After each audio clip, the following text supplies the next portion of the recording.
Hello everyone. Next week तुम्हारा CA foundation का maths का एग्जाम है। आई होप कि सबका प्रिपरेशन ऑलमोस्ट हो चुका है। कुछ इंस्ट्रक्शन है जो मैं हमेशा लास्ट डे में अपने बच्चों को देता हूँ। सेम चीज मैं तुम्हारे साथ में शेयर कर रहा हूँ। भाई सबसे पहला, you have to carry at least two calculators. दो कैलकुलेटर साथ में रखो। आपने कभी कभी ऐसा होता है कि मैथ्स के पेपर में नसीब खराब रहा तो शायद कैलसी बंद हो जाए। तो एक स्टैंड बाय में कैलकुलेटर होना जरूरी है तुम्हारे पास। तुम्हारा जो क्वेश्चन पे तुम्हारा जो आंसर शीट है वैसा कुछ ओएमआर शीट में तुमको आंसर्स को टिक मार्क करना है। तो for that you please carry at least 4 pencils. HB के पेंसिल्स ये लोग मेंशन करते हैं हमेशा। यहाँ पे तुम देखोगे they have written HB pencils, तो कैरी एचबी पेंसिल एटलीस्ट 4-5 लेकर चलो। शार्पन रहना चाहिए, carry a sharpener also. 2 erasers carry करो। अच्छा नया वाला इरेजर्स कैरी करना, बिकॉज कभी कभार अगर तुमने ये यहाँ पे तुम जो मार्क करोगे answers, you have to mark it like this. उसको ब्लैक करना पड़ता है उसको पेंसिल से। कभी रॉन्ग मार्किंग हो गया और मुझे इरेज करना पड़ गया तो नो वो मेरा इरेजर अच्छा होना चाहिए तो दैट नीटली वो इरेज हो जाए and you can change your answer. तो मैं 3-4 पेंसिल इसीलिए बोलता हूँ कि करते करते कभी पेंसिल ब्लंट हो जाता है तो बार बार शार्पन करने में मुझे टाइम वेस्ट नहीं होना चाहिए, तो I should have another pencil. उसके बाद ब्लैक पेन कैरी करो।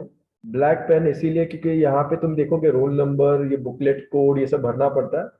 तो for that use a black pen. फिर let's say if your code is 1 2 3 4 5 something like that, तो हम 1 के करस्पॉन्डिंग में ब्लैक को मार्क करेंगे, फिर 2 में इसके कॉलम में 2 को मार्क करेंगे एंड सो ऑन। वो थोड़ा बहुत इंस्ट्रक्शन तुमको वहां पे एग्जाम सेंटर में टीचर्स भी देगी तुमको। उसके बाद कैलकुलेटर हो गया, पेंसिल हो गया, इरेजर हो गया, शार्पनर हो गया। नाउ मोस्ट इंपॉर्टेंट थिंग, जब तुम पेपर सॉल्व करोगे, when you start solving the paper, तो हो सके तो जो हम वर्किंग करते हैं वो पेंसिल से ही करना उसको, बिकॉज कभी कभी बिकॉज बहुत ज्यादा तुमको वर्कशीट देते नहीं वो लोग रफ वर्क के लिए। वो जो बुकलेट आता है क्वेश्चन पेपर का उसी में कुछ साइड्स रहते हैं जहाँ पे तुमको सॉल्व करना रहता है। तो कभी समझो कि अगर साइड भर गया तुम्हारा, जो एम्प्टी स्पेसेस अगर भर गए तो तुमको उसको इरेज करके फिर से वहीं पे करना पड़ेगा। तो हो सके तो पेंसिल से ही वर्किंग करो। अगर तुमने कभी पेपर पे ही वर्किंग किया तो लास्ट में उसको वापस इरेज करके तुमको उसको देना पड़ता है, तो आदत डालो कि पेंसिल से वर्किंग करने का एंड पेंसिल से उसको टिक करने का आंसर यहाँ पे जो ब्लैक करते हो तुम। तो उससे क्या होता है कि पेंसिल ज्यादा यूज होता है, तो please carry at least 3-4 pencils. Now coming to the calculation solving part of the paper, ये क्या क्या कैरी करना है मैंने वो बता दिया तुमको। Minimum 4 to 5 pencils, 1 sharpener, 2 eraser, 2 calculators and इसके अलावा और whatever you need, but at least ये थिंग्स ये चीजें तुम्हारे पास होनी चाहिए। Now coming to the solving part of the paper, 100 marks of paper रहेगा तुम्हारा। 40 marks of maths, 40 marks of stats and 40 marks of logical reasoning. अभी उसमें ये कभी भी ऑर्डर में नहीं रहता कि भाई लाइन से मैथ्स के पेपर्स, फिर लाइन से मैथ्स के सम्स, फिर लाइन से स्टैट्स के, फिर लॉजिकल रीजनिंग, ये सब जम्बल रहेगा तुम्हारा। तो उसमें सबसे पहला तो वो देखकर ही बहुत सारे बच्चे पैनिक हो जाते हैं कि सर ये पता ही नहीं चला कौन सा सम किधर आएगा। तो be prepare for that, sum jumble ही रहते हैं, सब मिक्स रहेगा इधर उधर। दूसरा, मुझे 10th में सर मैथ्स में हमेशा फुल आया है, मुझे 12th में भी 99-100 आया रहेगा। But don't expect the same thing to happen in CA foundation maths का पेपर। मैं हमेशा ऐसा बोलता हूँ कि अगर 100 मार्क का मैं सम्स अटेम्प्ट कर रहा हूँ तो मुझे 100 आउट ऑफ 100 लाने का कोई प्रेशर मुझे लेना ही नहीं है। मुझे अगर कम भी आता है 80, 70, 75, 60, 65, and that is good. You still clear CA foundation with good marks and you will go to the next level. तुम अगर उस प्रेशर के साथ में एग्जाम दोगे तो then that will definitely affect your marks. Believe me, passing in maths is very easy, scoring थोड़ा सा डिफिकल्ट होता है, तो मुझे स्कोरिंग के लिए प्रेशर लेने का जरूरत नहीं है। तो नॉर्मली मैं अपने स्टूडेंट्स को ऐसा सजेस्ट करता हूँ कि भाई when I start attempting the questions, 2 घंटा मिलता है तुमको 100 मार्क का पेपर सॉल्व करने के लिए, ठीक है। तो नॉर्मली वो स्टार्टिंग का 10 मिनट तो है ना तुम्हारा, वो इंस्ट्रक्शंस टीचर्स देगी ओएमआर शीट कैसे फिल करने का, उसमें चला जाता है। तो इफेक्टिवली तुमको 1 hour 45 to 50 मिनट्स मिलता है, ठीक है। अभी उसमें मेरा फोकस ऐसा है कि I always when I start solving, तो मैं पेपर को हमेशा 3 पार्ट में डिवाइड करता हूँ मेरे सम्स को। एक जो मुझे आता है इजीली, एक जो मैं शायद कर सकता हूँ बट थोड़ा लेंदी लगता है या फिर जिसमें मुझे सोचना पड़ता है, और एक वो होता है जो मुझे देखकर लगता है कि यार ये तो कभी किया ही नहीं है। ऐसे सम्स भी होंगे, believe me, you may solve x numbers of sums from any book, और उसके बाद भी पेपर में कुछ ऐसे सम्स दिखेंगे जो तुमको देख के लगे कि यार ये चैप्टर कौन सा है वही नहीं पता चल रहा है, या फिर ये सम क्या है वही पता नहीं चल रहा है हमको। एक 5-6 सम ऐसे आ सकते कभी कभार। फॉरगेट इट, मुझे वापस से बोल रहा हूँ 100 में से 100 मुझे नहीं चाहिए। थोड़ा सा मार्क्स कम हुआ तो भी चलेगा। अब सेम पेपर को देखने के दो तरीके हैं। मैं ये प्रेशर में जा रहा हूँ कि सर मेरे टीचर ने बहुत अच्छा पढ़ा दिया है, मेरे को हमेशा फुल आया है, तो मैं 100 आउट ऑफ 100 लेकर आना ही है मुझे, बिकॉज एक प्रेशर रहता है हमारे पे। तो जैसे हम सम सॉल्व करना स्टार्ट करते हैं, let's say first sum solve किया, वेरी गुड, सेकंड सम में थोड़ा सा अपना टाइम चला गया, आंसर टैली नहीं हुआ, सो वी ट्राई अगेन। तो हम उसको एज अ चैलेंज लेते हैं कि यार फिर से एक बार ट्राई करके देखेंगे, तो वी ट्राई इट अगेन। फिर से नहीं आया, अच्छा उसमें क्या हुआ, हैव यू रियलाइज कि तुमने सेम सम को 2 सम का टाइम दे दिया, बिकॉज एक बार सॉल्व किया नहीं आया, फिर से ट्राई किया, फिर से नहीं आया, and then the next thing, एक तो टाइम डबल ले लिया, नेक्स्ट थिंग तुमने अपने ऊपर एक प्रेशर क्रिएट कर लिया कि यार यार शिट, इतना टाइम कर, इतना सॉल्व ट्राई करने के बाद भी मुझे नहीं आ रहा है, तो एक ऑटोमेटिकली एक प्रेशर क्रिएट हो जाता है। And then that with that pressure you continue doing the next sum. गलती से अगर सपोज करो थर्ड सम फिर से नहीं आया, तो it will add to your pressure, and then धीरे धीरे वो पैनिक सिचुएशन क्रिएट होता है। Now let us try to understand this very clearly. मैं फाउंडेशन के पेपर में स्पेशली मैथ्स की बात कर रहा हूं मैं, they are giving you 100 sums और सिर्फ 2 घंटा मिल रहा है अपने को। तो यहाँ पे सिर्फ तुम्हारा नॉलेज टेस्ट नहीं हो रहा है, दे आर ऑल्सो टेस्टिंग कि भाई तुम वो 100 सम को मैनेज कैसे करते हो और तुम अपने आप को कैसे कंट्रोल करके तुम इस एग्जाम को क्लियर करते हो। तो वो तुम्हारा मैनेजमेंट स्किल्स भी टेस्ट हो रहा है, at the same time obviously तुम्हारा नॉलेज एंड तुम्हारा इंटेलिजेंस टेस्ट हो रहा है। तो मैं इसको ऐसा बोलता हूँ कि एग्जाम देने से पहले अगर मैं मेंटली प्रिपेयर्ड हूँ कि सर मुझे 100 आउट ऑफ 100 मुझे लाने का प्रेशर नहीं चाहिए और मुझे चाहिए भी नहीं, I am fine with 70, 75, 80, 85, I will be very happy with that.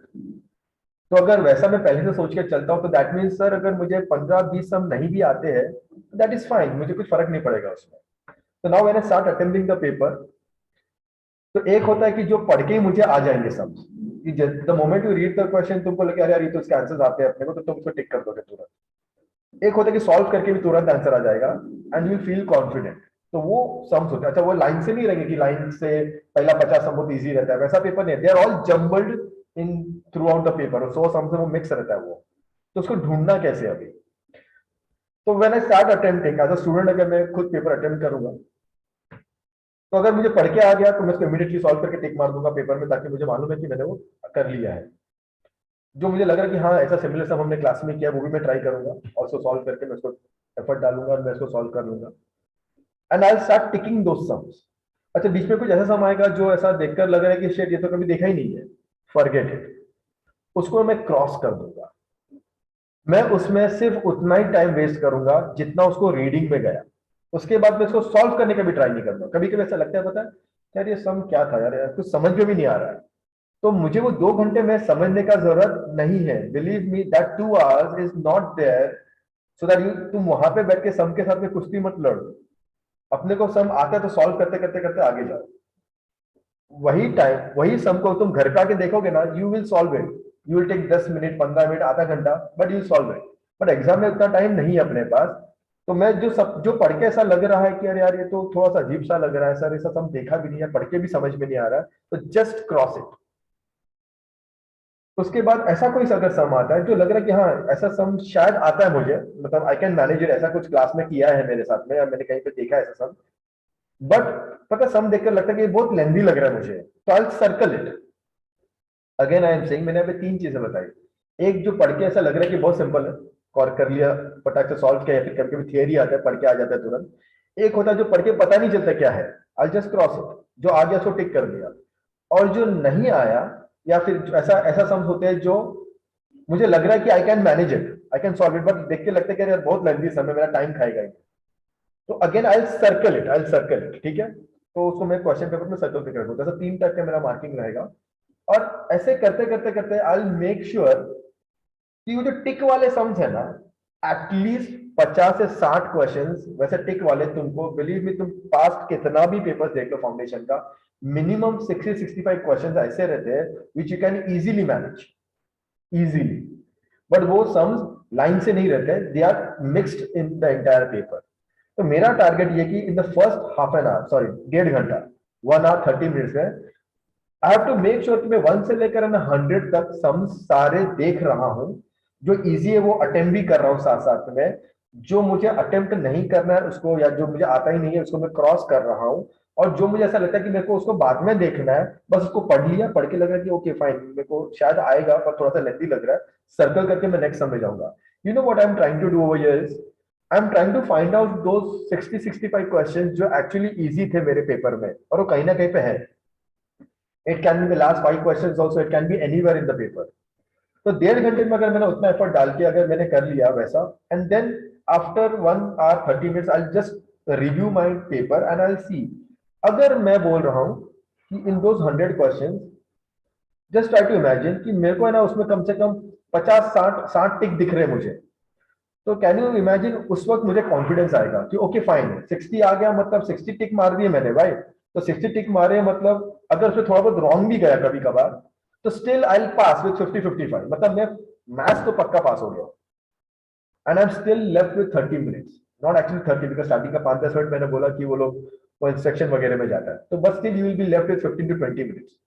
वो 15-20 मिनट में नाउ आई स्टार्ट अटेम्प्टिंग दो सर्कल वाले सम्स, उसमें से भी अगर मैंने कम से कम 10-15 सम और मैंने मार्क कर लिए, तो then your score will go beyond 75। Again I am saying, सबसे पहला मेरा फोकस ये रहता है कि मुझे कैसे भी करके मिनिमम 60-65 क्वेश्चंस अटेम्प्ट करने उस पेपर में, जिसको मैं टिक करता जाऊंगा लाइन से। जो नहीं आ रहा है मैं उसको क्रॉस कर दूंगा वहां पे। I will not even waste a single second extra. भाई क्वेश्चन पढ़ने में जितना टाइम लगता है, पढ़ के लगे कि अरे बहुत अजीब सा था, छोड़ दो उसको, because if you are putting extra effort for that, तो शायद पीछे ऐसा कोई सम तुम्हारा वेट कर रहा है जो इजी था, और तुम उसका टाइम यहाँ पे डाल रहे हो, एंड देन बहुत से स्टूडेंट ऐसे भी बोलते हैं कि सर हमने लास्ट पेज में कौन से सम से हमने वो देखा भी नहीं था, बिकॉज तब उसके पहले तो टाइम ही खत्म हो गया, तो लास्ट पेज में समझो कि 10 ऐसे क्वेश्चन है, 10 के 10 तुमको आते रहेंगे, फिर ऐसा भी हो सकता है। तो इसके लिए वापस से बोल रहा हूँ, भाई 30-40 सेकंड्स लगे मुझे उसको रीड करने में, मैं रीड किया, पढ़ के लग रहा है कि यार थोड़ा अजीब सा सम लग रहा है, फॉरगेट इट। अच्छा दूसरा चीज, sir should I panic in that situation? बिल्कुल भी नहीं, क्योंकि मेंटली मैं पहले से प्रिपेयर्ड होकर बैठा हूं कि भाई मुझे है ना सिर्फ 75-80 भी अगर आया तो I be very much happy with that. यानी भाई मैं सोच के बैठा था कि मुझे 20-25 मार्क के सम्स अगर नहीं भी आते हैं तो that is total absolutely fine. तो मतलब the moment I put a cross, तो now there are two ways of looking at it. Shit मेरे को नहीं आ रहा है, मतलब मैं पैनिक होना स्टार्ट हो रहा हूं, अभी लोग क्या कहेंगे, मेरे को हमेशा फुल आता था, तो इमीडिएटली प्रेशर क्रिएट होता है and that will affect your other sums. दूसरा, the other way of looking at it, okay fine मुझे नहीं आ रहा है, और मैं तो पहले से सोच के गया था कि यार मुझे 20-25 सम छोड़ने ही है, तो ये वो सब मिल गया जो एक्चुअली मुझे छोड़ना था, जो मुझे अच्छी बात है कि पहले ही मिल गया। आई होप यू अंडरस्टूड मैं क्या बोल रहा हूँ। तो मेरा बैक ऑफ द माइंड मेरे को ये इंस्ट्रक्शन आएगा कि हाँ फाइन, ये वो सम है जो अपने को एक्चुअली नहीं आता था, और सर ने बोला था कि यार 20-22 सम ऐसे आते हैं, 20-25 सम ऐसे आते हैं कि जो तुमको नहीं आएगा, यानी मैं कुछ अलग नहीं जा रहा हूँ, that is very normal for me. तो it's good that I have identified the sum जिसको मुझे क्रॉस करना है, तो मतलब ये सब मुझे नहीं आ रहा है। और साथ में मैं ये भी बोल रहा हूँ 60-65 सम ऐसे रहते हैं हर पेपर में जो तुमको डेफिनेटली आएगा अगर तुम्हारा प्रिपरेशन अच्छा है तो वाई वेस्ट टाइम ऑन दो सम जो मुझे नहीं आ रहा है, रादर लुक फॉर दो सम जो अपने को आएगा थ्रू आउट द पेपर। तो वैसे करते करते जाओगे तो उसमें क्या होगा कि पैनिक सिचुएशन जरा भी नहीं रहेगा, बिकॉज पहले से मैं अपने आप को, ब्रेन को ये पहले से ट्रेन करके जा रहा हूँ कि भाई ठीक है, इट्स ओके, 20-25 सम नहीं है, दैट इज फाइन। मुझे 75, अगर मैं 75 मार्क्स से भी अटेम्प्ट कर लेता हूँ ना पेपर में ओवरऑल, बिलीव मी, तुम हंसते हंसते तुम 60-65 स्कोर कर लोगे उसमें। 75 मार्क्स में ठोकने की बात नहीं कर रहा हूँ, 75 मार्क्स में सॉल्व अटेम्प्ट की बात कर रहा हूँ। अगेन वो 75 को मैंने कैसे डिवाइड किया था, 55-60 question are very easy in all the papers. तुम पास कोई भी पेपर देख लो इंस्टीट्यूट के, 10-15 सम्स थोड़े से चैलेंजिंग रहते हैं, but you can solve that. And again 15 question ऐसे रहेंगे या 5 क्वेश्चन ऐसे रहेंगे जो तुमने कभी जिंदगी में देखा नहीं रहेगा, फॉरगेट इट। कुछ क्वेश्चन ऐसे रहेंगे जो शायद घर पे जाके क्लिक होगा, वहां पे क्लिक नहीं हो रहा है, फॉरगेट इट। वहां पे बैठ के मुझे सम को चैलेंज की तरह नहीं लेना है। My target is just passing in this attempt, और पास होने के लिए तुमको अगर 55-60 भी आ गया तो believe me your teachers your parents will be very happy with that. तुम पास होके इंटर में गए तो that is very good. Sir मैं अगर 70 आया और मैं पास हुआ तो कोई कुछ नहीं बोलेगा, everyone will be happy with their marks. 90 आया, that is very good. But that doesn't mean कि सर मैं 70 से पास हो रहा हूँ 90 से पास हुआ तो हम दोनों में कोई गैप आ गया, बिल्कुल भी नहीं। You all will go to inter, तो everyone will move to the next level, और फिर वहां से वापस तुम स्टार्टिंग से स्टार्ट करते हो। तो वो जो स्कोरिंग का प्रेशर है वो लेकर एग्जाम में मत जाना, बिकॉज मैथ्स में ये हमने मैक्सिमम स्टूडेंट्स को होते हुए देखा है कि due to the panic situation जो तुम्हारा क्रिएट करते हो, तुम खुद उसको क्रिएट करते हो, तुम्हारा आगे जो इजी सम्स आने वाला रहता है उसमें तुम्हारा टाइम भी खराब हो जाता है, एंड देन इजी वाले में भी हम गड़बड़ करके आते हैं। ये चीज को बराबर से फॉलो करो, and believe me paper easy ही आते हैं, उसमें हमेशा उतने सम्स रहते हैं जिससे में तुम स्कोर कर सकते हो। कुछ डिफिकल्ट सम्स उस पूरे सिचुएशन को डिफिकल्ट क्रिएट कर बना देता है, बस वो ध्यान में रखो। All the best.